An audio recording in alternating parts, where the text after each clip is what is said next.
সরিষার তেল অরিজিনাল। এটা তো সরিষা কিনি মারি গাছের গাড়ি খেতে হয়। এটা আদা পোয়া 1 কেজি 480 টাকা, আদা পোয়া 60 টাকা, 120 টাকা পোয়া। ও আচ্ছা। এটা ভাঙাই কাঠের গাছ, কাঠলের গাছের ঘানি নিজে ভাঙি, এই 5-6 কেজি করে ভাঙি, 6 কেজি 3800 টাকা মন, না বেশি পড়ে।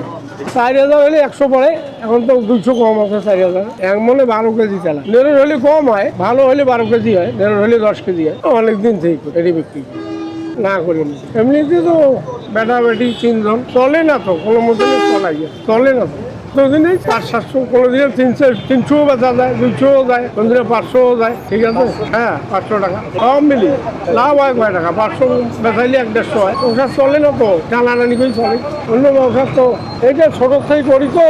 হ্যাঁ, আগে চলছিল ভালো, এখন তো চলে কম। মানুষ এখন বিভিন্ন প্রকার তেল বেড়াই চলে নেয়, অল্প জায়গায় পায় নাই। এখন আমার না ভেজাল দিয়ে কোনোদিন মধ্যে বলে ব্যবসা হয়নি, একবারে সঠিক ব্যবসা। শীতকালে একটু বেশি চলে, গরমত কম। আমার বাসা মাইজালি, বালাগ্রাম মাইজালি। আদা পোয়া 60 টাকা। অরিজিনাল ভালো তো, আমার তো কোনোদিন যে বলে ডুপ্লিকেট ব্যবসা করিনি। আর দূরে কয়েকদিন না করে মইলে তোমার তো যে কোনো কাজও ধরবে, সব সর্দি এলে কাজ হইবে ভালো। রান্না করেও খাওয়া যাইবে, গাঁথও মাখা যাইবে, মাথার দেওয়া যাইবে, ভর্তা খাওয়া যাইবে, মুড়ি খাওয়া যাইবে। মুড়ি তো খাওয়া যাইবে, বেশি মুড়ি।